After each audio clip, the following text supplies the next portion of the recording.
সবার আগে নিজের ফিকির করি। কার ফিকির? তো বলতেছি আল্লাহর নবী সাল্লাল্লাহু আলাইহি সাল্লাম 5 ওয়াক্ত নামাজের পরে প্রতিদিন তিনি দোয়া করতেন, আল্লাহুম্মা হাসিবনি হিসাবান ইয়াসীরা।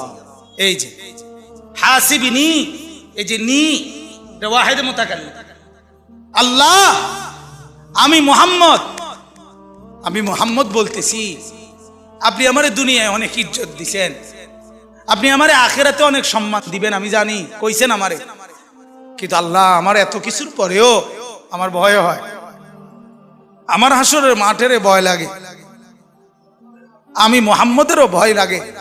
আল্লাহ, অতএব আমার হিসাব হাসরের দিন আপনি সহজ করে দিলেন, আমার ডর লাগে। হাসিবনি। তাহলে নবী সাল্লাল্লাহু আলাইহি সাল্লাম নিজের ফিকির করছেন কিনা বলেন? নিজের ফিকির। তাহলে আমার সবচেয়ে বড় ফিকির হলো আমার মৃত্যু পরবর্তী ফিকির। দুনিয়া কোনো না কোনো ভাবে পার হয়ে যাবে, কাত হলেও চিত হলেও, হাসলেও কাঁদলেও, সুখে থাকলেও দুঃখে থাকলেও, রাত হলেও দিন হলেও, কোনো না কোনো এক সুরতে, কোনো না কোনো একভাবে ঘন্টা মিনিট সেকেন্ডগুলো পার হয়ে যাবে। কিন্তু মৃত্যু এসে আবার যখন আমার নতুন অধ্যায় শুরু করবে, আমার জীবনের নতুন পর্ব যখন শুরু করবে দোস্ত, সেটা আর শেষ হবে না। শেষ হবে।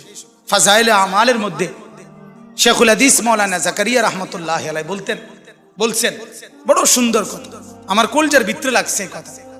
উনি বলছে, হে দুনিয়ার ভাইয়েরা, দুনিয়ার সর্বোচ্চ বিপদ, সর্বোচ্চ অসুখ, সর্বোচ্চ যন্ত্রণা, মনে করেন সর্বোচ্চ ভয়ঙ্কর ক্যান্সার, এটাও যদি হয়, তিনি বলেন সেটারও তো একটা সমাপ্তি আছে, যে মৃত্যু হবে, আর মৃত্যু হইলে এটার সমাপ্তি শেষ।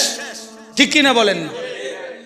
আগুনে দুনিয়ায় যে জ্বলে গেছে, একেবারে আগুন লেগে গেছে যার শরীরে, তার চিৎকার, তার কষ্টেরও তো একটা সমাপ্তি আছে, যে কিছুক্ষণ পরে কি হয়ে যাবে?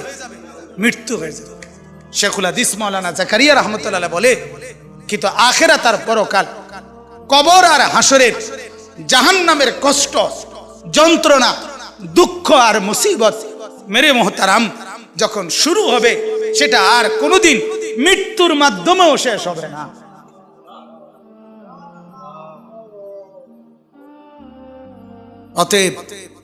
অতএব এখানে হেরে গেলে সমস্যা নাই, এখানে দুঃখে থাকলে সমস্যা নাই, এখানে অভাবে থাকলে অসুবিধা নাই।